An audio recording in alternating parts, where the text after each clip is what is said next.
Hey y'all, happy Tuesday. Hopefully everybody is doing well today. A little time no see. So happy Tuesday to everybody. Let me start off by telling you guys that I know some of you have been noticing that I am doing my Tuesday lives a little bit later here, maybe about 30 minutes or so. In the next couple of weeks, so maybe like the next 2 or 3 weeks, I am gonna go back to my regular time at 7:30. So thank y'all for y'all patience and still rocking with me during this time. But okay, hey y'all, hey Ray, hey Aria, I think I'm saying it right. Hey Cajun, hey Raymond, hey Helena, hey Andrew, hey Cecily, hey Pelu. So hopefully everybody is doing good. Just going to give people just a few minutes to come into the room. I do want to also let y'all know that hopefully in about the next 3 to 5 years, I am going to be going off the grid. I'm going to just disappear into the sunset. And so let me tell y'all, let me preface this like this, okay? And so over the last couple of days, I've been like super busy. I've had family in town. My friends recently came to visit. Y'all know it's Father's Day. So, just hanging out and eating and having a good time. And I've been traveling. And y'all, when you have a chance to not be on social media, not watch the news, hey L2, and just actually live like your life, not everybody else's life, not connecting yourself to the people and the things you see on TV, not living vicariously through people, when you actually had an opportunity to breathe, enjoy, actually talk to the people like in your circle around you, it's a really beautiful thing. And so I think I just, really enjoyed that time. But yeah, next 5 years or so, I'm gonna let y'all have all the craziness that we're seeing on the TV, on the Twitters, on the internets. Cause yeah, it's just, at some point, honestly, it's just not healthy. And you have to ask yourself, like, what are we really doing and saying here? How I'm starting to see how so many people are internalizing others people's experiences. And not to say, y'all know how I feel about being empathetic, right?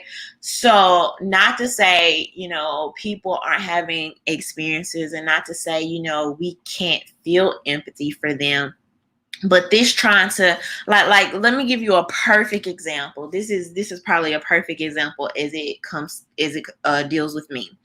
So I posted something on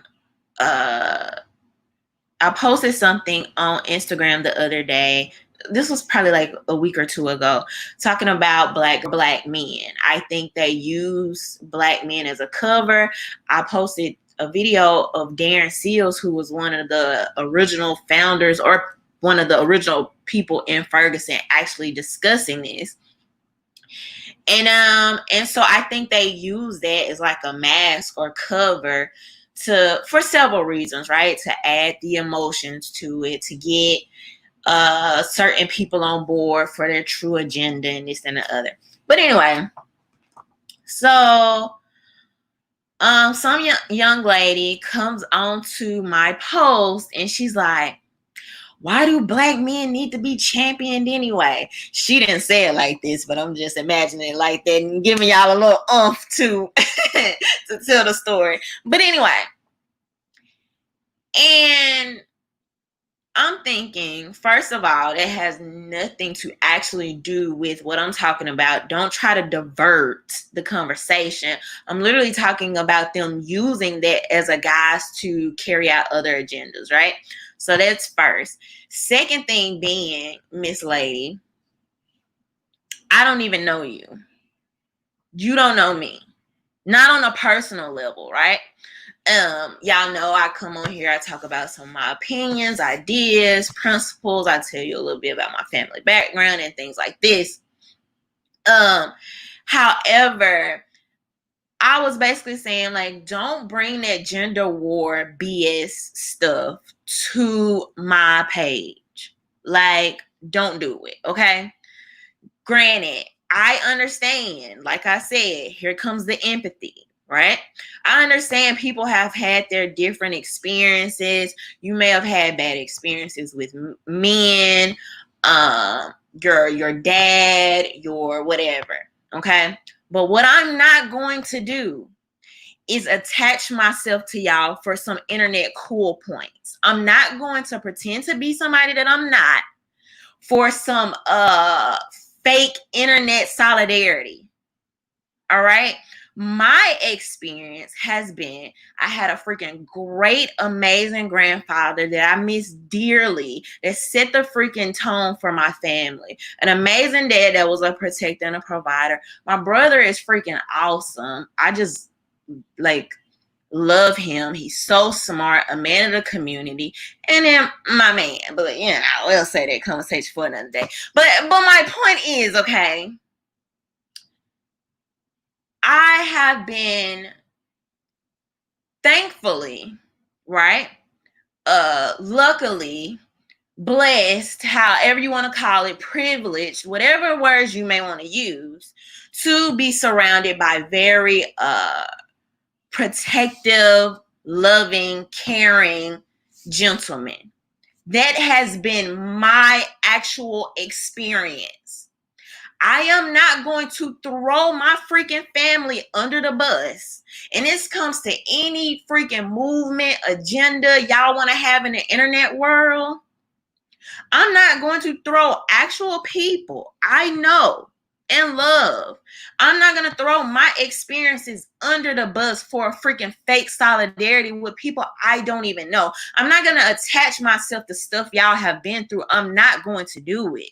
Now, I can have empathy and say, okay, you may have had a bad situation that caused you to feel this way, but we ain't doing kumbaya on your, like, you got to do that over there and let me do this over here. I don't stop people from talking. I don't stop people from talking about their experiences. I 100% believe in freedom of speech. Y'all know that. I believe in diversity of thought.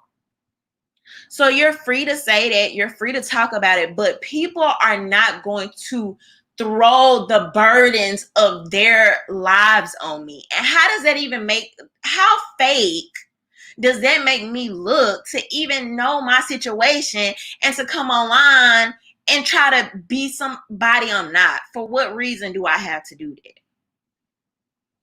that? So I just think overall, social media is creating this really weird subculture, right? Where if you're not on this team or you're not on this wave or you don't agree with this hashtag,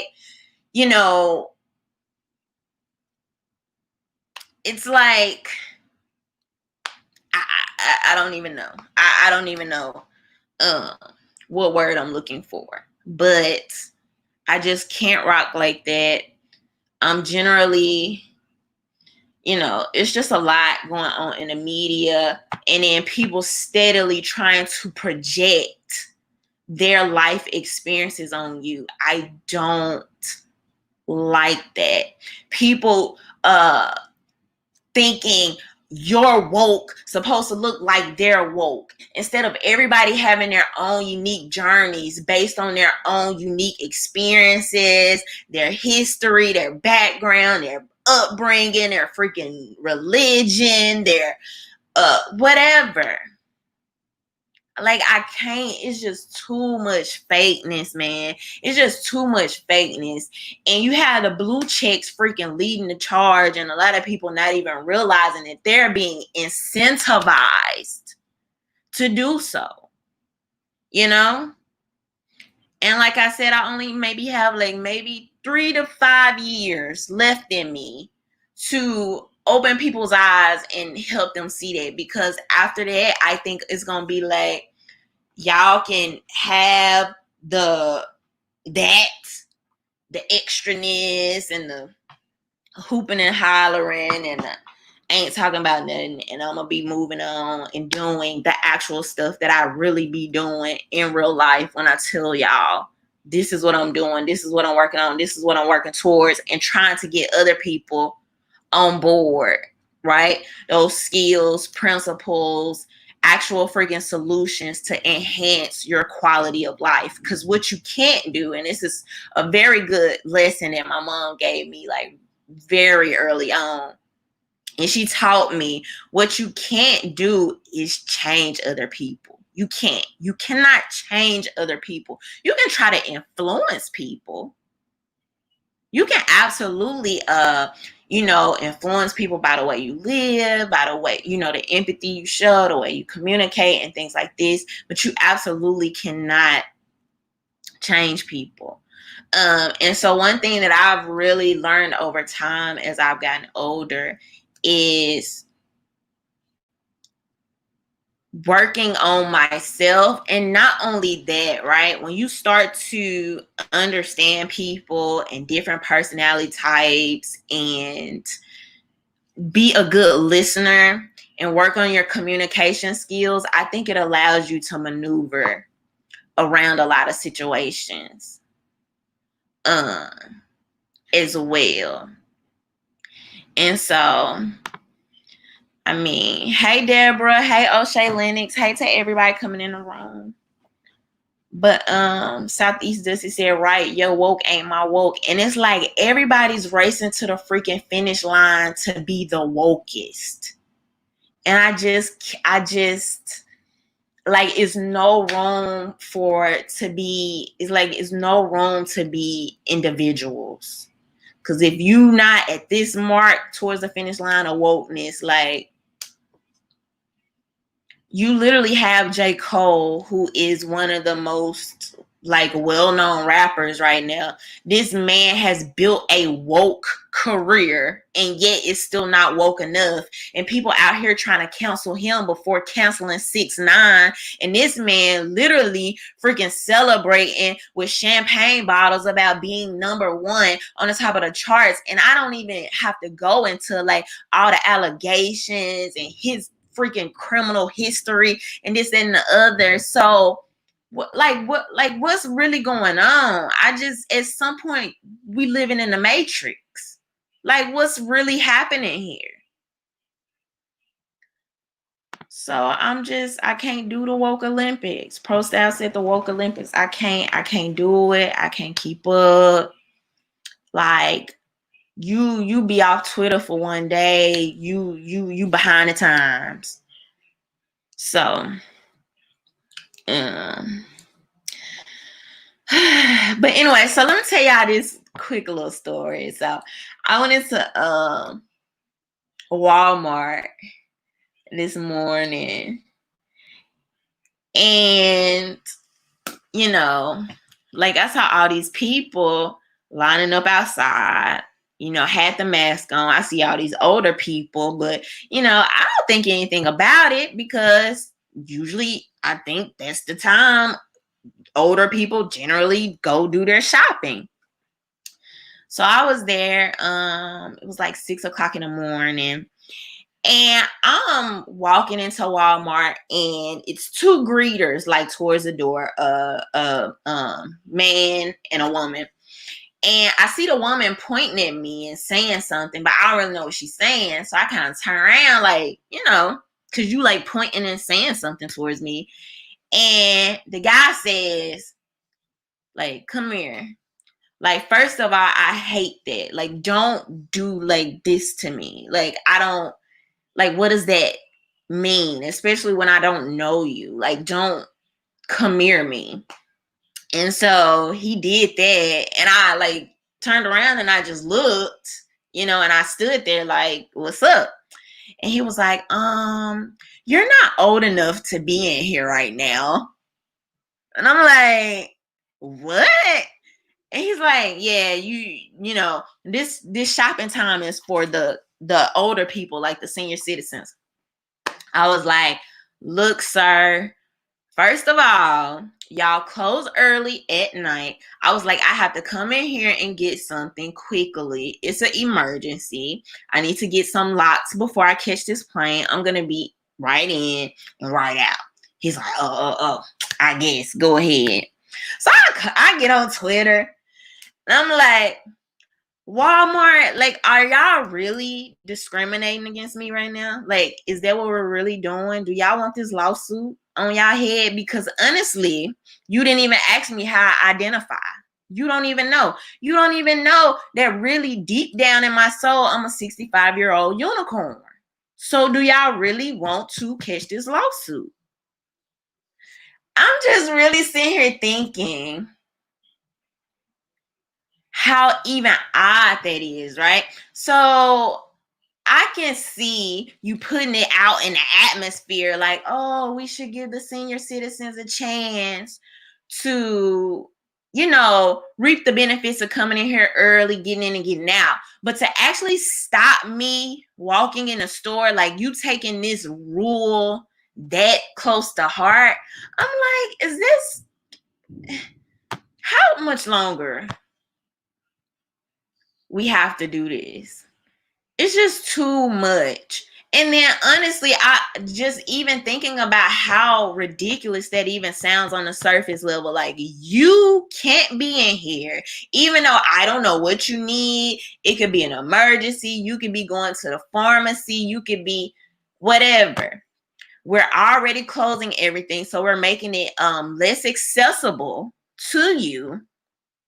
But is that not literally the definition of discrimination? I mean, is that not illegal? Based on your age, you cannot come in here. So I don't know. I don't know if Walmart want those problems. But I was like, this is a little interesting. Even though, I'm being a little sarcastic about the 65 part, but I totally, definitely identify as a unicorn. That's for sure.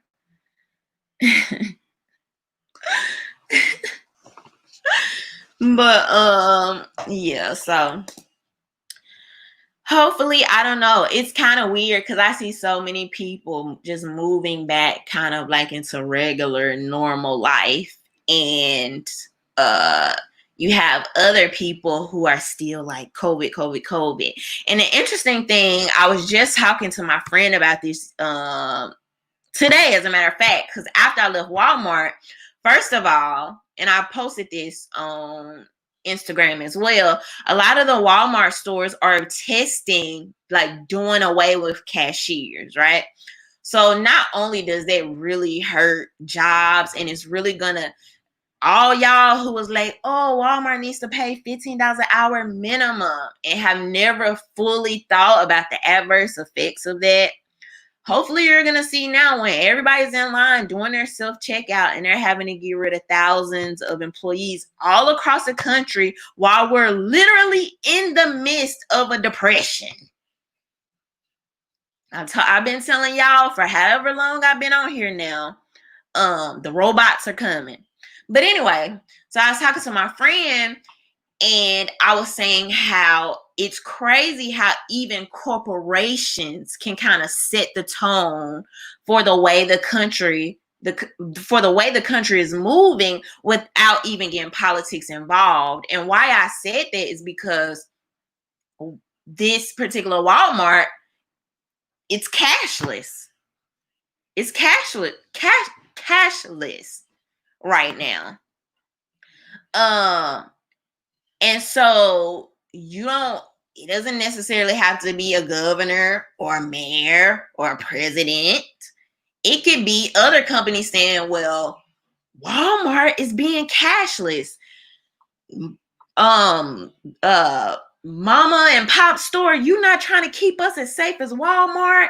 They're doing cashless. You should be doing cashless. And before you know it, it's a domino effect. And I was just thinking about that, right? And just thinking about this whole idea of being forward thinking and how those little drops of things happening over time kind of slowly, like, socially engineers us into things. So I was like, man, it's so interesting. We're about to see right before our eyes. Y'all pay attention to like all the automation that's about to happen. Some of these jobs that are just never going to be recouped. The robots are coming. So it's going to be really interesting to see what happens for the next few months to a couple of years here. Black Introvert, thank you. He said, how Rhonda Trump is handing out more Rhonda checks. So I saw the video about that today, and I only caught a small clip.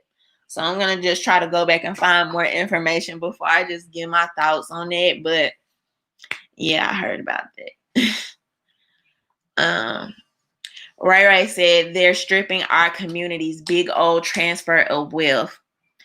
If y'all not seeing the play here, like, I can't make you see it. Why people in the streets, y'all tearing down statues. You got black people out here doing lynchings. It's performative art. You got white people out here pretending like they're slaves to recreate. Like, y'all doing little theaters in the streets, people dancing, doing a freaking cha-cha slide with the police officers. I'm like, man, y'all, like, so many people really do not see the play. If it doesn't come down to wealth, if you are not watching how the money is moving right now, like, you gotta watch how the money is moving.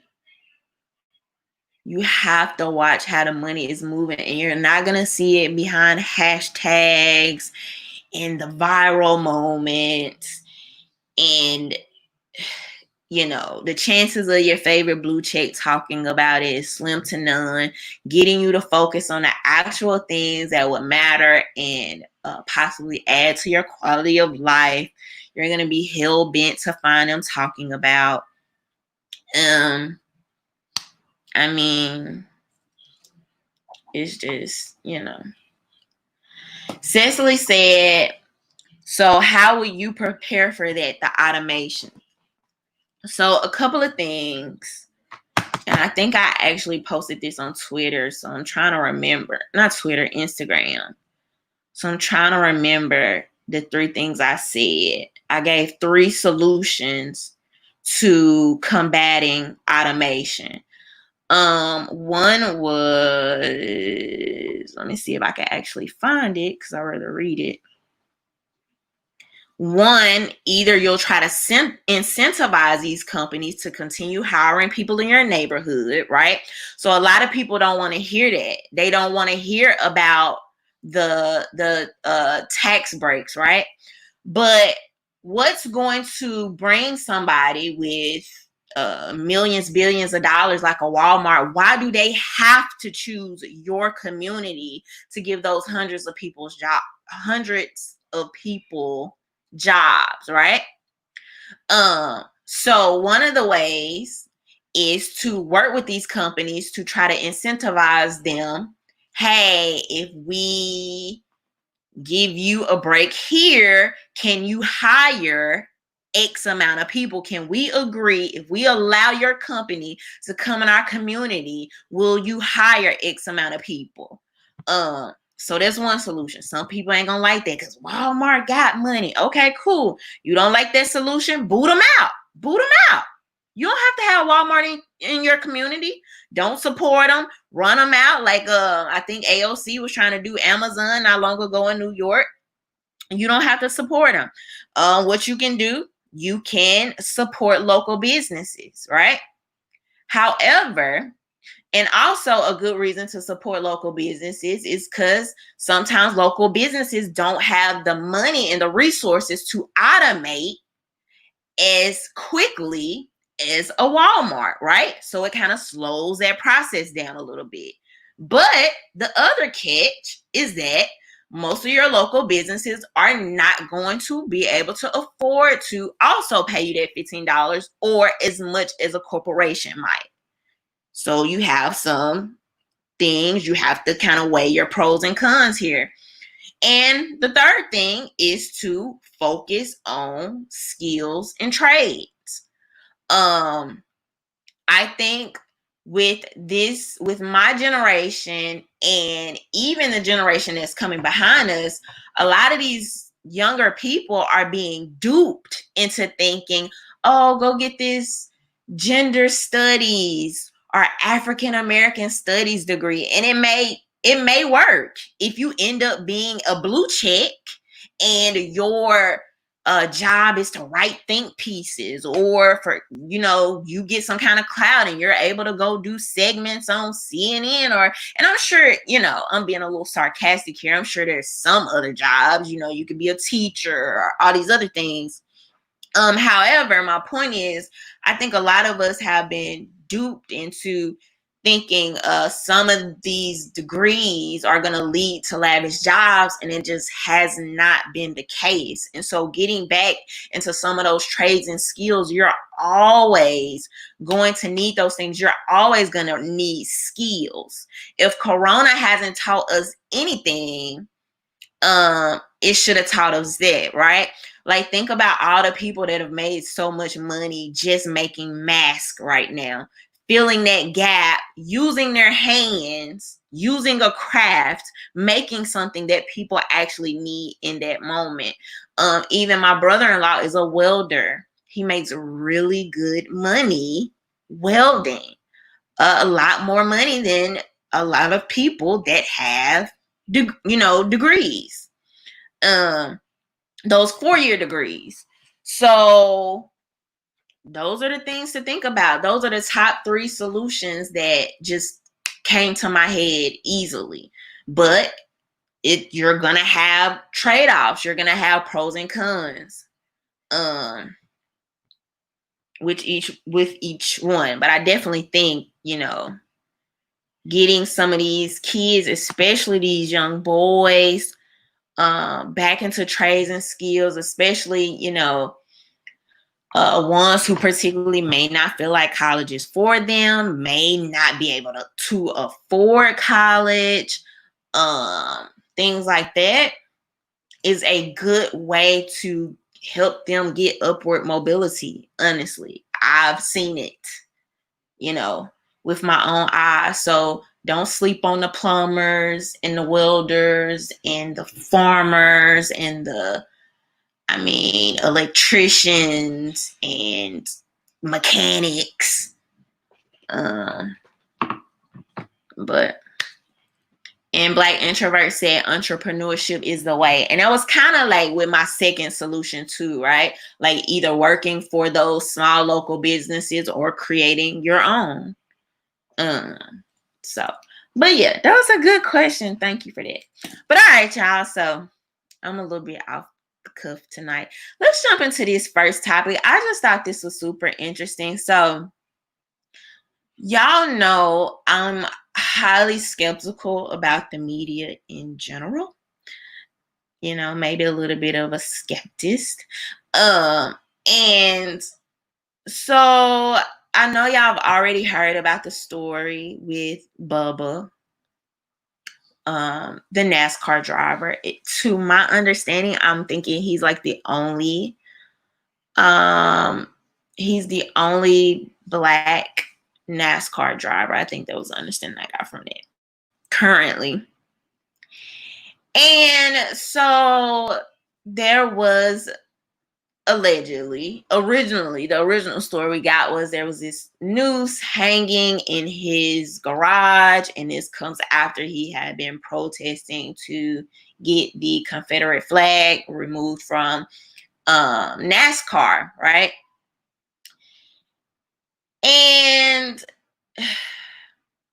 the media, first of all, loves these stories because they make them a lot of money, right? We click, we view, we want to know what's going on. However, recently the FBI did an investigation to find out that it had possibly been there for possibly even over a year. Now, let's look at this.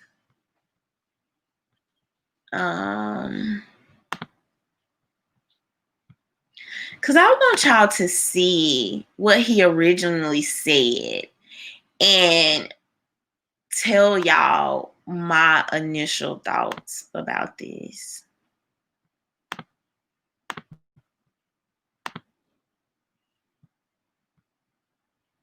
You don't have to take this. Tell me what happened to you. Yeah, so I found out later on Sunday evening that the hate crime had been committed in the garage by the president. President of Nascar Seatbelts had called me, and he the way he called me and his voice and his character at that moment, I didn't know what to expect. I was like, oh, what did I say in an interview? What did I do? What kind of trouble am I in? Yeah. And he comes to my motorhome. That's where we're only allowed. Drivers are only allowed to go straight to our motorhomes and hang out there because of COVID-19 and social distancing and stuff. So I was in my motorhome all day, and so he called and wanted to come over and talk face to face, and he had told me what had happened, and tears was in his eyes, flowing from him from the moment he stepped inside my motorhome to the time that he left. He was so upset. I didn't know what to say or what to do. I have obviously never had that happen, and not being able to see it directly, I was just kind of thinking, like, what? Trying to process it all. And it's my dad had told me, he's like, you gotta, after the Confederate flag deal, he said, I'm proud of you, but I'm also worried about your safety, so you have to be careful. So this just shows just how. So, call me crazy. This is just a hunch, and this was just me thinking this after this video. So let me hear this part again. Test for racial equality. Now, on Sunday, a noose was found in Bubba's garage at the Talladega Superspeedway in Alabama. Now, NASCAR's launched an investigation into what they call a heinous act. So before this happened, right? There was this race, and let me see. So Bubba was posting like these posts with everybody after this situation happened. Everybody kind of rallying around him, this, that, and the other. So look at a little bit of this video. Around Bubba Wallace, the NASCAR Cup Series lone black driver, after what happened here yesterday afternoon. The drivers, led by reigning Cup Series champion Kyle Busch in green, and their crews, the entire garage area, has rallied around Bubba Wallace and the number 43 today. So y'all see that it has a little the violins in the back, trying to make you, pull out your little tissue or something like that. But what I find super interesting is if you listen to him talking to Whoopi. Okay, so a lot of people are on Twitter, things like this, calling Bubba the Jussie Smollett 2.0. But if you go back and listen to his interview with Whoopi, he wasn't the person that saw the noose. He wasn't the person. I believe he said the manager or one of the top people over NASCAR. I don't know why I was about to say NASA. Over NASCAR called him and wanted to speak to him and was the one that broke the news to him. And I guess because of how emotional they were, he started getting emotional. Now, this is just a hunch. I have nothing to prove what I'm about to say, but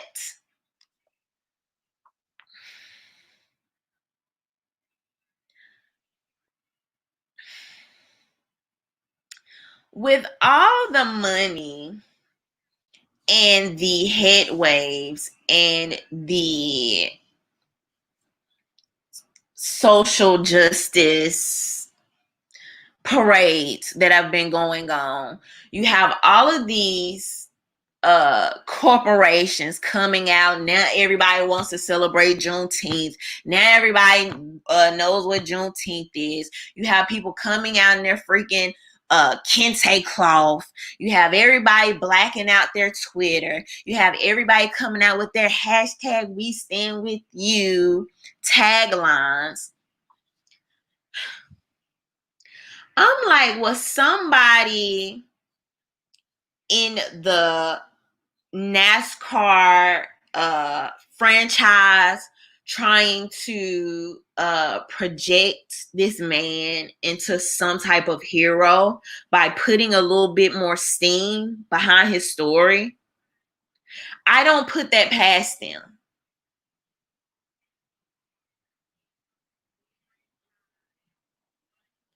I do not put it past them that somebody saw something that was there, or because of everything that's the rope that was there, or because of everything that's going on right now, made the mental connection and was like, what if we make this a moment? And so now you come to him crying, and now everybody's talking about NASCAR. I didn't freaking know this guy. I didn't know anything about him. I don't know anything about him. I don't know anything about NASCAR. Never heard of the guy till now. Now he's more famous. I'm assuming he was already famous in that circle in NASCAR. But now he's way famous. You're viral. Everybody is talking about you. Everybody is talking about NASCAR. But whoever brought him this story hadn't noticed the rope was there for however many years.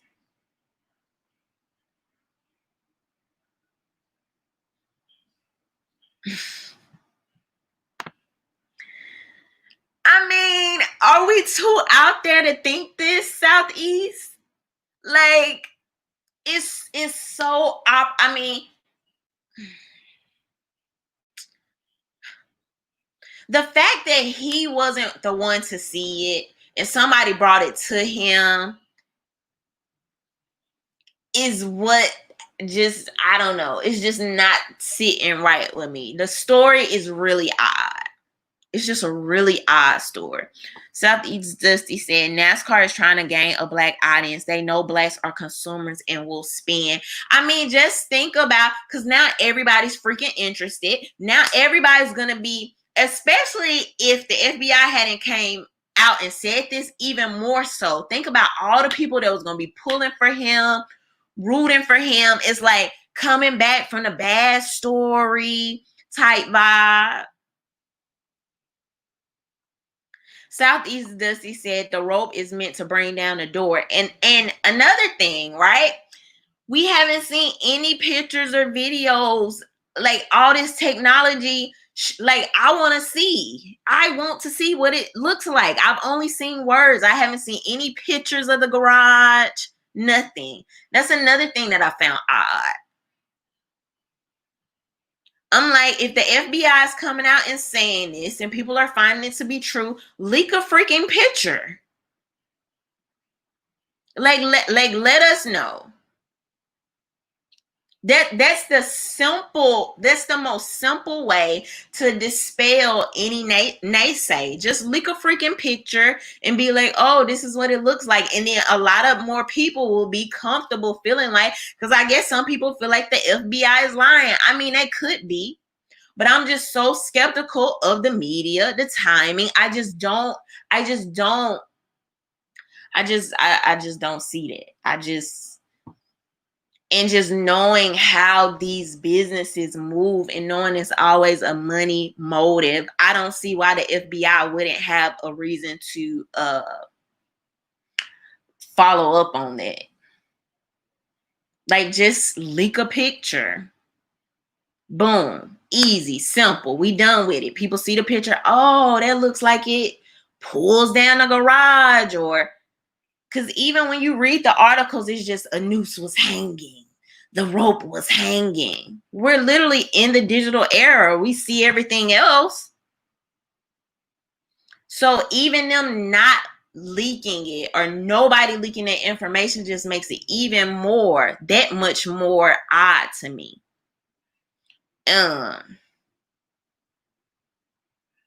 But T's Corner said it's suspect. Bubba is a plant, in my opinion. I mean, honestly, I literally don't know anything about the guy. This is my first time ever hearing about him. But I do think a lot of people use, just like Jussie Smollett did, and I do see why people would make that comparison, but based on the information we have, by him not being the one to originally see it and some like management bringing it to him on a freaking silver platter, and they crying to you and they emotional and they getting you emotional, you know, I wouldn't make, I don't think that's a fair comparison to make. But I don't know. We're going to see what happens. But if he has any type of action figures, shoes, jerseys, it's probably about to be out the roof now. Just because, like, you're known, people talking about it. You're different. You're standing out in that arena. But we going to see. I just thought, I don't know, man. We already know so many people banking. Like, as messed up as it sounds to say, as unfortunate as it sounds to say, like what I'm about to say, and as messed up as the reality actually is, there's so many people that make money off the death of unarmed black men. So, like I'm telling y'all, from the Darren Seals video I was just talking about with Black Lives Matter, to the blue checks, to the media personalities, to these organizations where sometimes you can't even see where this money is going, to these people with these think pieces, to people that don't care any other time, and all of a sudden you use that to hide your real agenda or whatever. I mean, it's a money-making machine, and it's a revolving door. We have these stories kind of over time, but every few years we'll have those, however many, that just explode, and it's the only thing everybody is talking about everywhere. But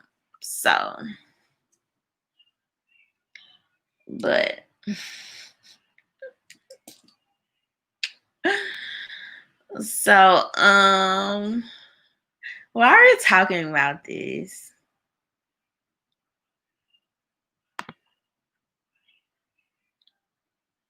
So, Sean King comes out today and says, take the freaking Jesus statues down. Take them down. So this is Sean King, which I believe is in a now deleted post that I could not find.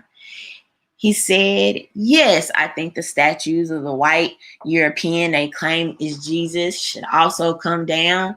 They are a form of white supremacy. Always have been. In the Bible, when the family of Jesus wanted to hide and blend in, guess where they went? Egypt, not Denmark. It was a little clever. Egypt, not Denmark. Tear them down. So this is Sean King. And he, had Twitter popping. Everybody's talking about it. Everybody's talking about statues. People mostly either agree with him or really upset with him. And I just want to briefly just talk about the statues kind of in general, right? So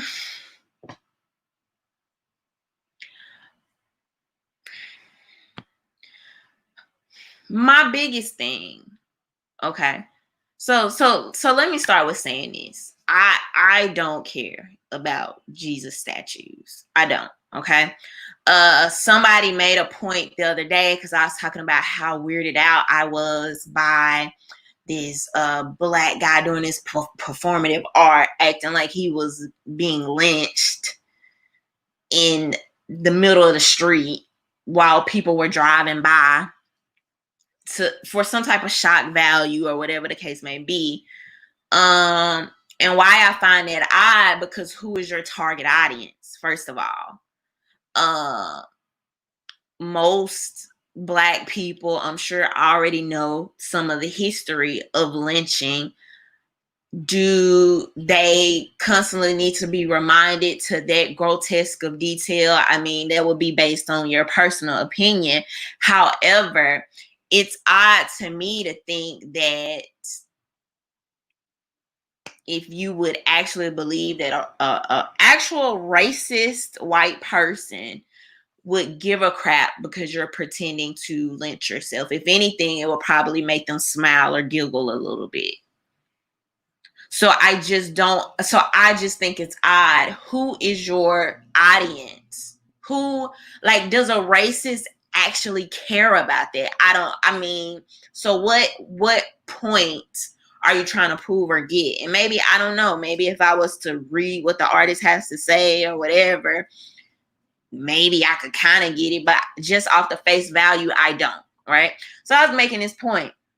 He was like, well, why don't you ever say anything about the symbolism of Jesus and Jesus being whipped and on a cross and this and that and the other? And I'm like, first of all, I never really talk about religion anyway, so this is a red herring. You can't, like no. But what I will say, even with this thing right now with Sean King, and why I told you I don't particularly care, because when I was growing up, it was like no graven images. Like there was a very, I don't want to say it was a big thing, but it was like a thing. So no church I went to, no family member, like we didn't wear Jesus chains. We didn't have pictures of Jesus, not even a black Jesus. I don't even have like apparel, like shirts and stuff with people's like faces and stuff like that, which I wouldn't say, it would probably be a couple that I've seen that are like cool with like historical figures and stuff like that. And maybe even something that I dip into one day in the future as far as like merchandise and stuff like that. But just generally as a person that has apparel with anybody up into or including the picture of Jesus. I just, like, y'all know I tell y'all this all the time. I'm not a symbolism person. Like, even when we was just talking about Bubba, he's driving in the car, he gets on top of the car, he's like, power to the people. I got all these people behind me. This is such a powerful moment. And I don't know, I snore. Like, I'm not enthralled by that. I'm not amused by it, because I know oftentimes symbolism is used to pacify people. More times than not, symbolism is used to pacify you. So there just hasn't been too many times where I just care about those things. However, right, you have a person like Sean King that believes the statue of Jesus should be taken down. You have people who are basically going by mob rule. They're going into these cities, these parks, whatever, tearing down these statues that I just don't freaking care about. I just don't care one way or the other. My question is to you, what are y'all going to do when they decide to tear down the Martin Luther King statues? because of the allegations that Martin Luther King was, and I can't even, allegations to some point proven, and then we have to go back to the FBI again and how much do we trust them. But just get my point. So MLK allegedly rapist, womanizer, this and the other. Who and where are people drawing the line? That's just that, like, is there a line? Who decides? What's gonna stop 10 years from now? It was just here recently because honestly, right, at some point when it comes to the symbolism, people are gonna get mad of stuff. Run out of stuff to be mad about. Like, at some point you have to, like, it just keeps progressing. Here we are talking about people being taken off the rice box, people being taken off the syrup bottle. When we started at freaking police brutality, and this brings me back to how I even came into this tonight. I can't keep up. I can't keep up. It's so woke. It's moving so fast. Who is deciding the rules? And then somebody's going to be pissed right now. You may be that person, and you may be watching this, and you're going to say, Rhonda, well, we can do it all.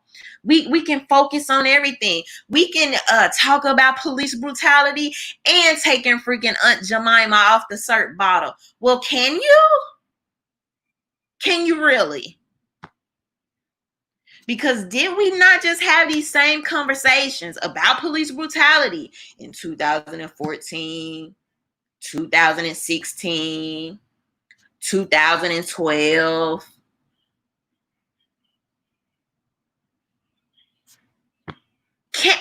Can you really? Has it happened?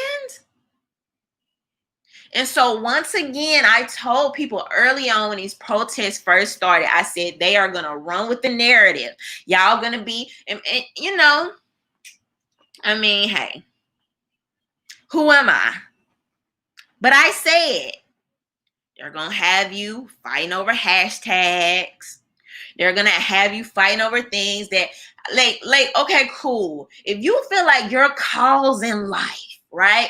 Like, nothing is going to make you feel like you've done more for the world than to get Aunt Jemima removed from the freaking syrup bottle. Maybe that's your calling in this lifetime. I don't know. Who the heck am I to say, right?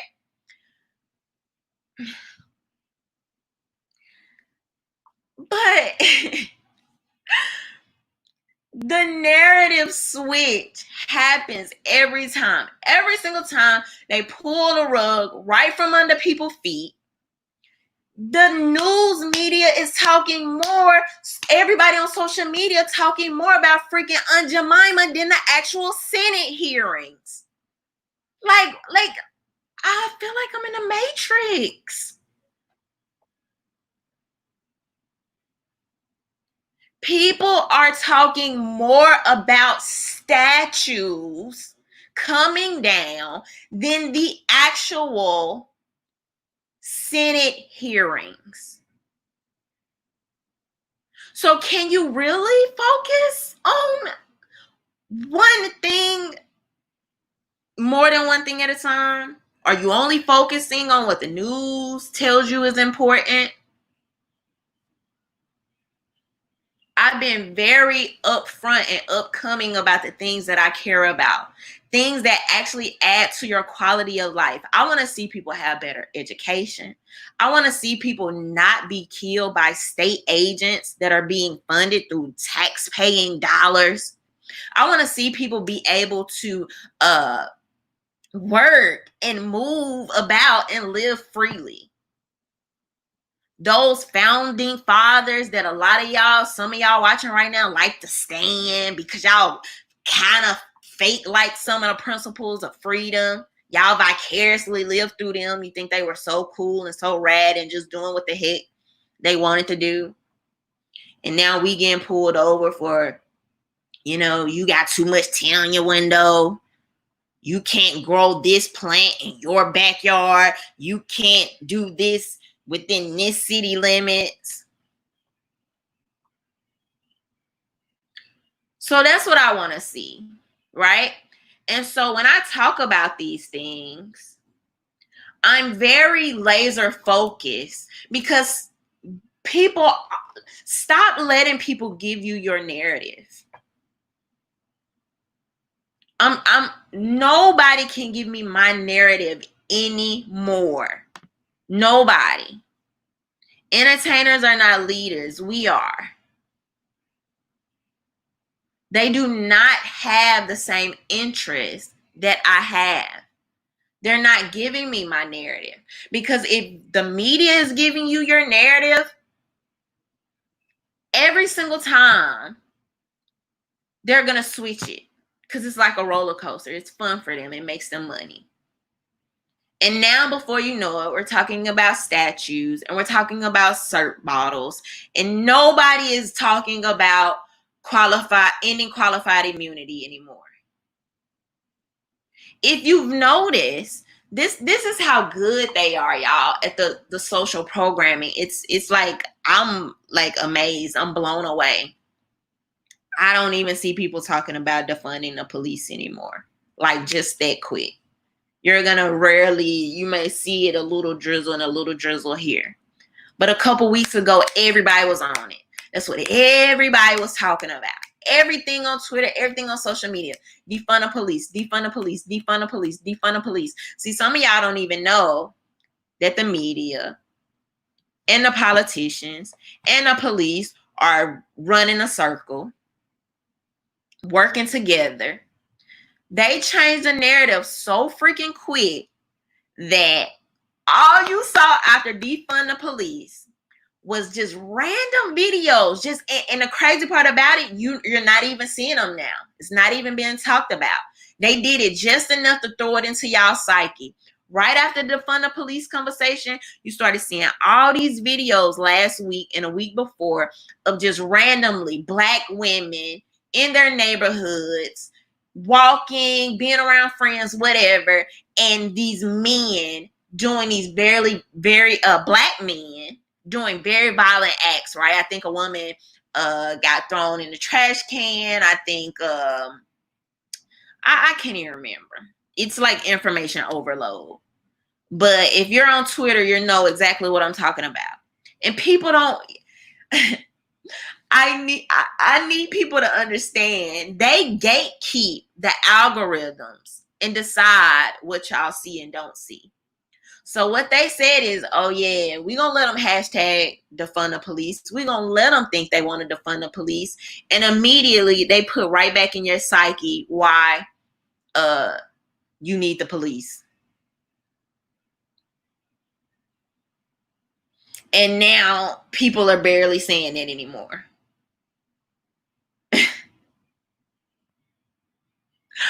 I'm like, wow, I can't believe I'm watching this in real time, right? It's like an outer body experience. It's an outer body experience. We absolutely 100% need to have a talk about violence, inner city violence. Of course we do.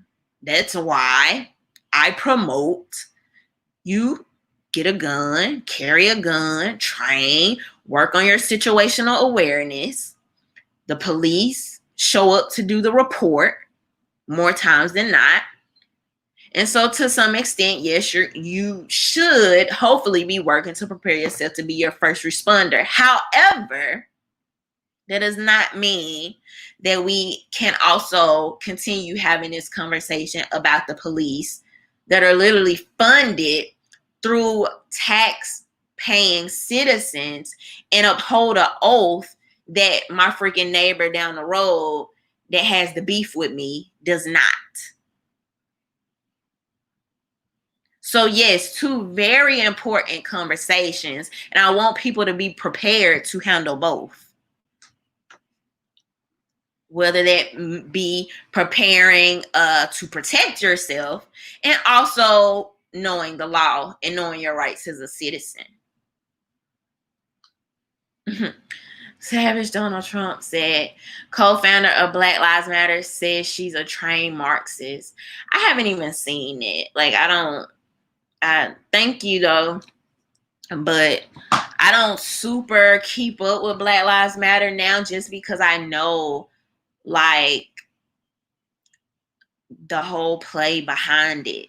That it's like, man, and it's to some extent, if you can't see it at this point, and that's how they get us. That's how they get us. They get us on the root issue, but then you start adding all these other narratives and switching, and you know, you had an organization that said they were focusing on police brutality, and now you're trying to be a catch-all for all things Black, and now we're talking about trans issues. Now we're talking about what did they say? Something about like non-neutral families. I can't remember the exact terms, right?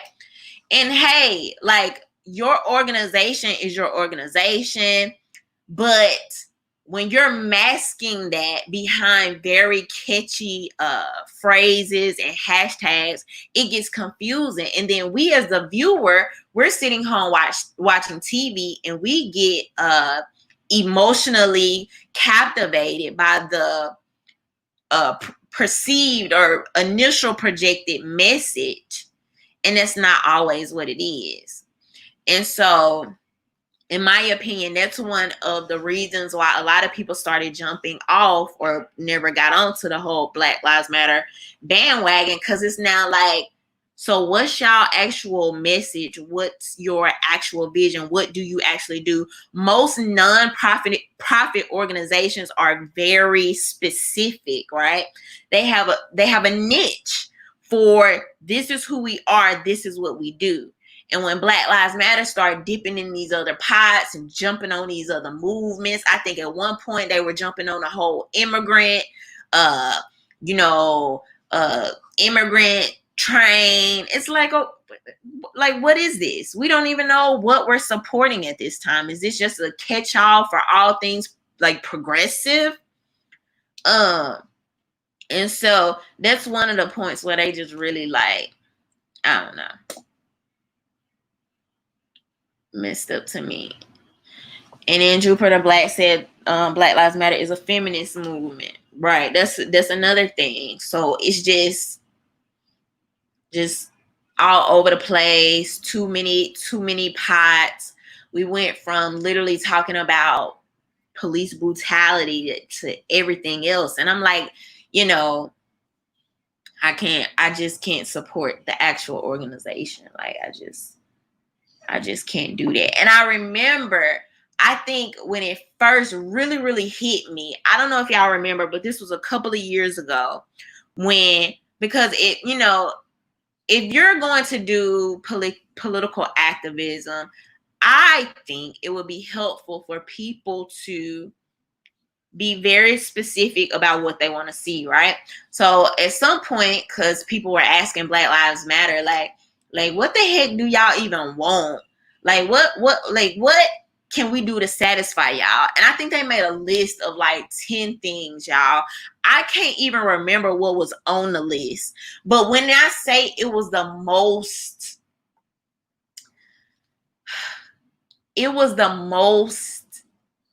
evasive, talk around, progressive blabber I'd ever had the displeasure of reading. And I was like, all this movement, all this wind behind y'all, all this support, and these are the things y'all came up with. And to me, at that very moment, it was clear. It was clear, like, oh, y'all ain't trying to actually fix nothing. Y'all don't want solutions. You just want to complain. Because if you wanted solutions, you would be very, very direct with your specifics, your demands, whatever that is. So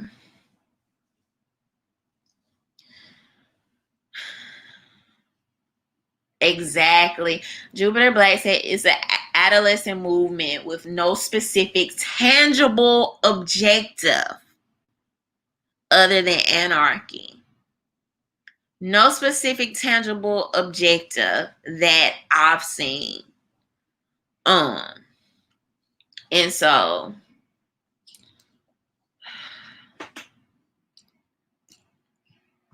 but let's talk about this last thing that I briefly just wanted to talk about and mention, because I try to bring this up from time to time. So, and then we're going to call it a night. But Mia Khalifa, I don't know if y'all know who that is. But Mia Khalifa, I saw that she went, I saw that she went viral on like Twitter today. Like everybody was talking about her. So if you don't know who Mia Khalifa is, she is a former porn star, a very popular porn star, by the way. And so let me preface this with saying I do not watch porn. I actually found out about Mia Khalifa from some male students, okay?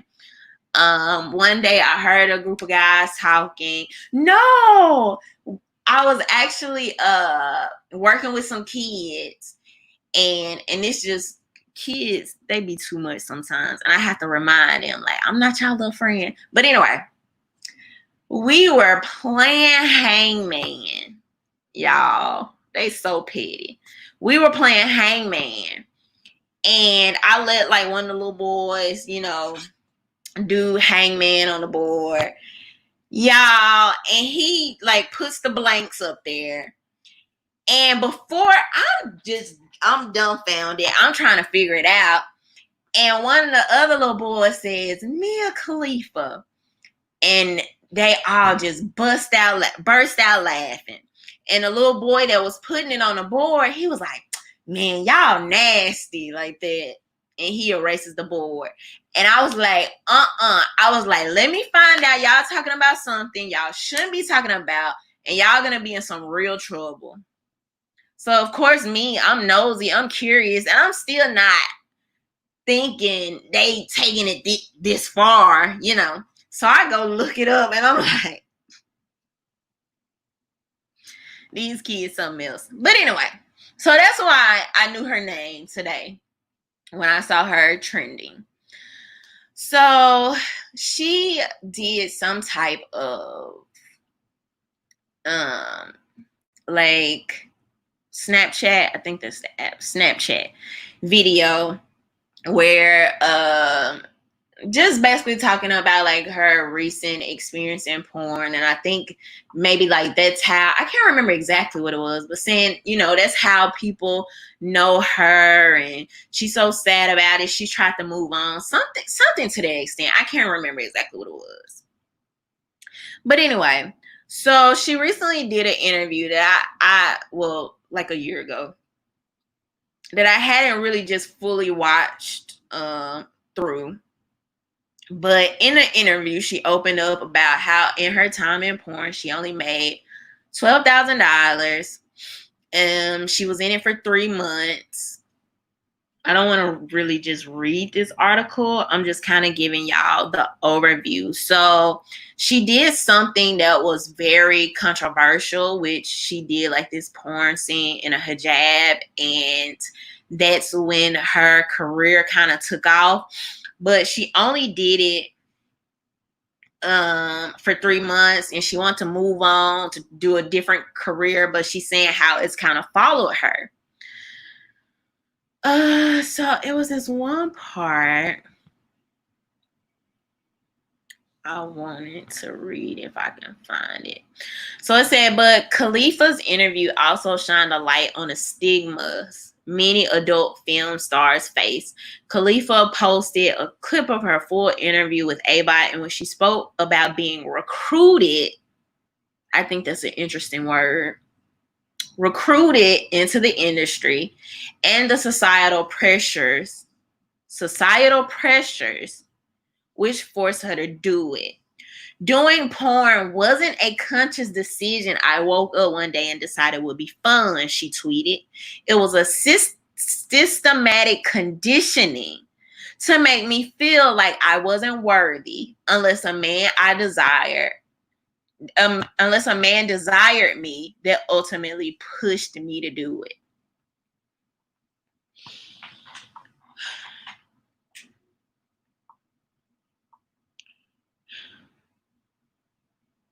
Now,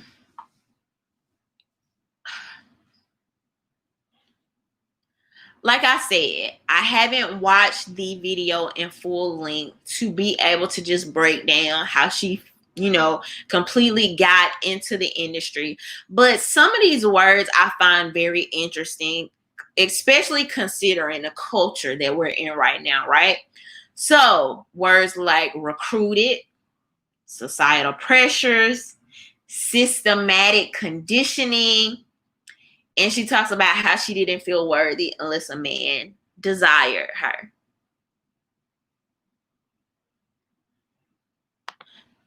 So I've been talking about this for a while, and I try to make a point to bring this up every now and again because I've often said how I think a lot of the things that are being pushed onto our generation, onto our culture, is actually super detrimental, right? But they push it to us through these catchy hashtags. They let your favorite blue check do it. You see the money, you see these lavish lifestyles, but you rarely see the behind the scenes. You rarely see the follow-ups, right? You have movements like body positivity that, to my understanding, was supposed to start to be inclusive of people that are like paraplegic, have more kind of like body deformity and stuff like that. But somehow that turned into a celebration of obesity of some sorts. You have things like slut culture. And now people laugh about things like OnlyFans, but you actually have women commodifying their bodies. That's what it is, whether that be for money or attention. Now, let me be very clear. I don't find anything wrong with a woman wanting to be feminine, wanting to be sexy, wanting to look nice or anything like that. However, we live in a culture that is so freaking over sexualized, and it's never any balance to the conversation, right? Even when you had these conversations about transgenderism, I've talked about this a little bit in the past, and hopefully I'm actually going to be having somebody on to interview soon. So I think that may be pretty interesting to get some of their thoughts. But I've talked about these things in the past. They just push, the hashtags, and they push this certain image out, but you don't see the detransitioning. You don't see the struggles with the body changes and the voice changes. You don't see, it's not this large push. And the media spend 10, 15, 20, 30-minute segments talking about all the beautiful things of becoming transgender, and 0 to no time of all the people that are detransitioning, all the people that still can't get over the gender dysphoria or really be able to handle looking at a different person in the mirror. These are the stories that we don't hear. I even did a story, I think this was a couple of months back, about 17 magazine. 17 magazine. No, was it 17 magazine? I believe it was. I think it was 17 magazine. And they used to actually be one of my favorite magazines when I was younger. 17 magazine had a whole freaking article. I did a story about this, about talking about how sex work is real work. Just think about that for a second. Think about that. Sex work is real work. In a magazine that is targeted to young women.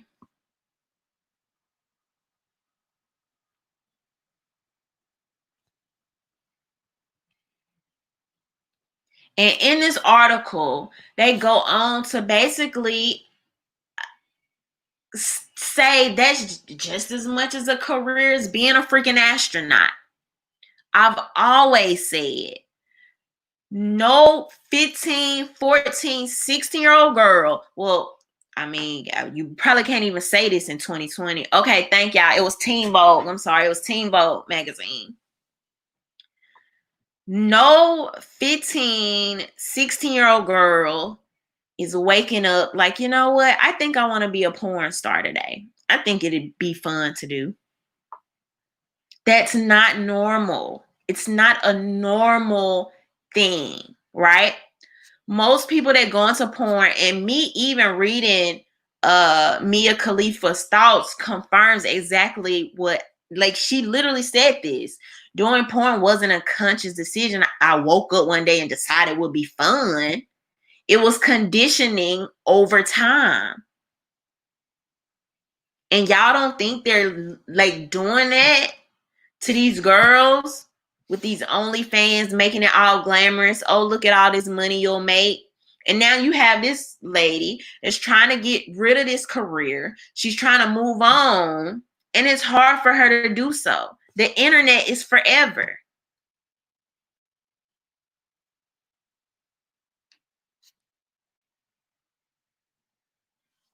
Like, I truly, like, believe in freedom, right?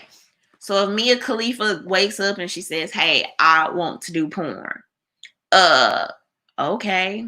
If you're grown, I mean, hey, that's your life, whatever. However, if we are not having these conversations in these spaces, because I can't tell people what to do, I can only try to inspire people, right?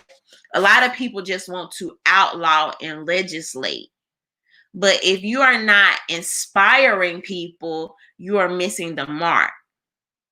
Because by inspiring people, you inspire, they can inspire and help other people. But when you legislate, this is wrong, don't do this, the taboo-ness of things makes people more interested in it. So anyway, like I was saying, what we need to do is have more balanced conversations and add to the nuances. And these children need to have access to the not so good sides of these hashtags, right? So, yes, I want you to feel, comfortable in your skin. I don't want you to be insecure. However, we need to have conversations about healthy lifestyles, eating healthy, how not eating healthy can aid to, especially with Black people, diabetes, hypertension and cancer, these different things. Slut culture, right? Yes, I know it's the cool thing right now. All the teens want to look sexy. However, let me let you know that not only does this internet follow you forever, but usually commodifying your body for money or attention may not always bring the result that you're thinking is going to bring. Also, let's look at all the non-glamorous backside stories to what's actually happening with people working in these industries. Same thing with transitioning. Like, have you heard about all of the transitioning stories? How people going through gender dysphoria still tend to have, a big percentage of them still tend to struggle with their image and those internal conflicts. But we never hear these balanced, nuanced stories. And it's leading a lot of these kids to a dead end and a bad future. Okay? As somebody who has personally worked with young women who have been abused, who have been raped, who have been molested, who have been used, who have been traumatized. This idea that may not be an underlying issue, and let's just mask it with celebration and confidence, right? And you can do what you want without looking at these underlying issues. Y'all got to remember, we're dealing with some of the most like depressed, doped up on medications, suicidal generation. Are we looking at some of the underlying issues of the things that are being promoted in the media? Are we having a balanced conversation about these things to let these kids know the downside to the things that are making look cool in the media?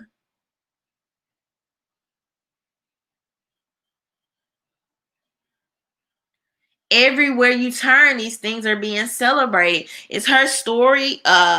You go on Twitter, most of the people are making fun of her because of the lack of money she made.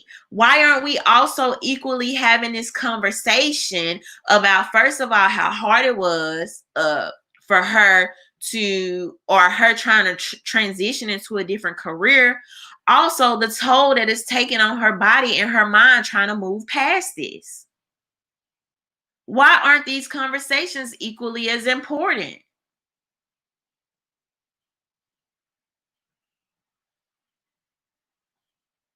And so if we are not inspiring and we are not having these conversations, I mean, what are we doing? Can we really be surprised by what's happening and the way the culture is moving? And you still have these conversations by having empathy, because y'all have to remember, you have to remember, we are up against a freaking propaganda machine that spends millions.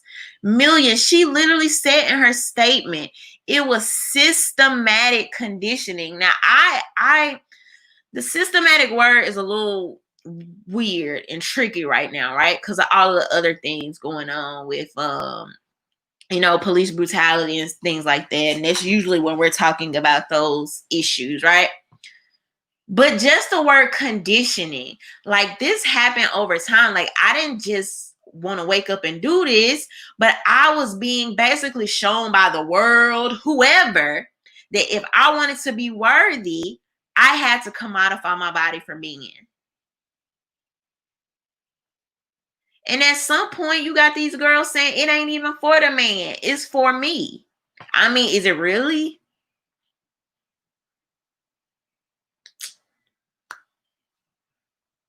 I'm sure, I would assume you have that percentage of people that enjoy this. This is their career. That's what they want to do. However, if we are not having these stories about the hundreds of thousands of people this is affecting, right? And we continue to make, just slut culture look so cool or so hip. And we're not talking about kind of the ways people are being groomed into these things by the media, by TV, by what they're seeing, by these hashtags and what's trending. Everybody wants some freaking OnlyFans now.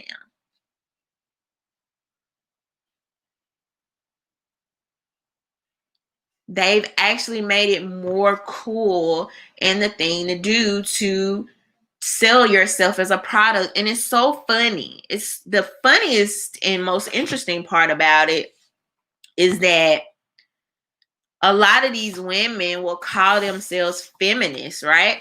But if you actually go back and study some of the early history of feminism, you will see that those feminists actually stood. And it's funny because everything is like almost backwards. And so you will see that these type of things early on, feminists were actually super against. They did not like the freaking pinup models. They didn't like the Playboy. Like, why do we have to be naked for male consumption? But then they turn around and told women, well, we'll liberate you by letting you have control of it. So instead of you having to go to Playboy, just create your own OnlyFans. Now you have a say. That's liberation.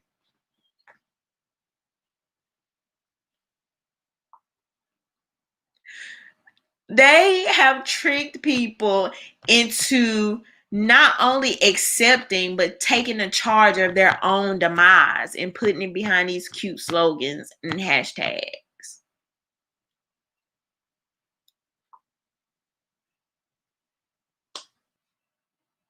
I mean, it gets no crazier than that. Rhaegar said even still Steven Spielberg's daughter has been lured into pornography, and she mentioned being groomed as well. Not only that, if I remember correctly, because I kind of briefly, I think I didn't do like a individual story about that, but I talked about it in one of my lives. And if I remember correctly, something happened to her when she was younger. And like it's like known.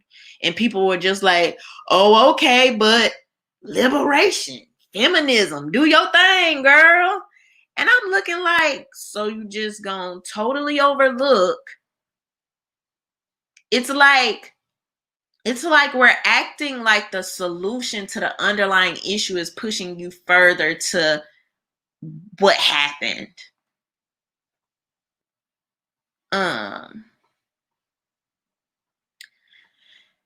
So it's just some odd times, man. But anytime I can kind of talk about this and throw this in there, I am, because I've seen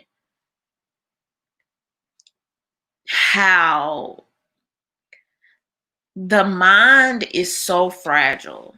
It's so freaking fragile. And that's why I always say, I have to remember we're literally up a freaking propaganda machine. Like, these people spend millions, billions trying to figure out, how to block conversations, how to make us have certain conversations, how to sway the narrative, how to social engineer us.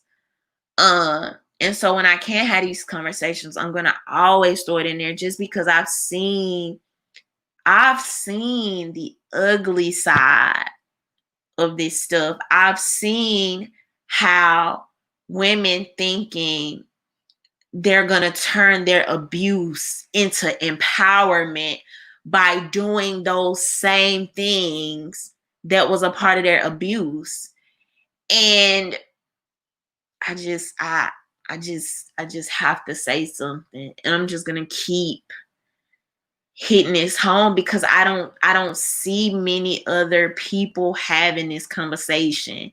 And if I feel it in my spirit to like say something, I will be that person.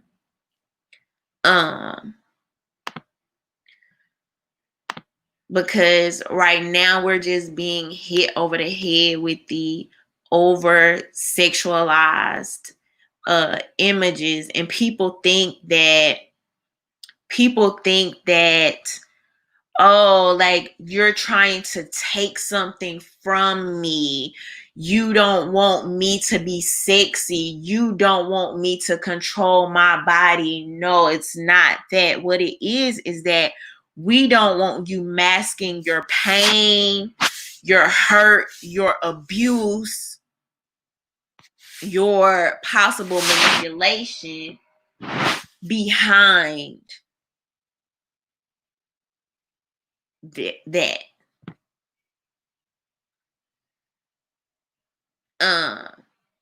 And because I used to be a real heavy, I haven't been on it as much as I used to, but I used to be a real heavy documentary person. Like, I would just watch like all kind of documentaries, because I just think they're usually super interesting. You get to learn about different people, different cultures, different just all type of stuff, right? Things that you wouldn't normally think about. And I just happen to think learning something while you're watching stuff is more interesting, like the freaking Real Housewives or something like that. So I would be super heavy into like documentaries.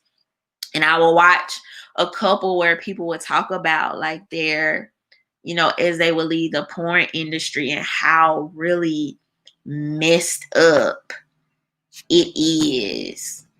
And trying to save, other women that may be thinking about this or, doing it for quick money or however they came to that.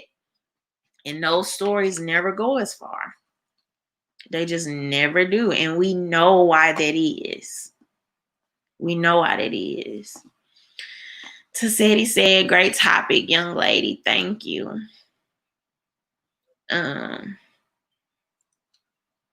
But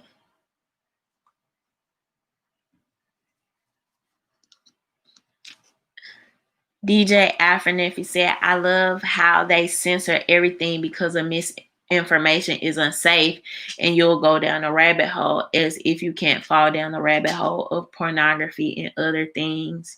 You're absolutely right. You're absolutely right. Ray said, you are one of the people I don't know personally that keep me on point, and I always share your vids with my daughters. Thank you so much. But all right, y'all. So those are the things I want to talk about. I kind of been off a little bit these past couple of weeks, like since the not since the whole time of the lockdowns, but these past couple of weeks, I've been having so much going on. So I have a couple other videos in my head that I think I want to address this week. So hopefully I should be getting to those. However, I'm trying to get back on my regular live schedule, like starting at 7:30 Central in the next 2 to 3 weeks. So thank y'all for still it's been rocking with me and everything like that. Thank y'all to my patrons. Thank you to my VIP patrons, Michael Ray and Ray Ray. Thank y'all so much for supporting, sponsoring, hosting my Tuesday Night Lives. But all right, y'all. So thank y'all for rocking with me every Tuesday. I hope y'all have a good night. Bye.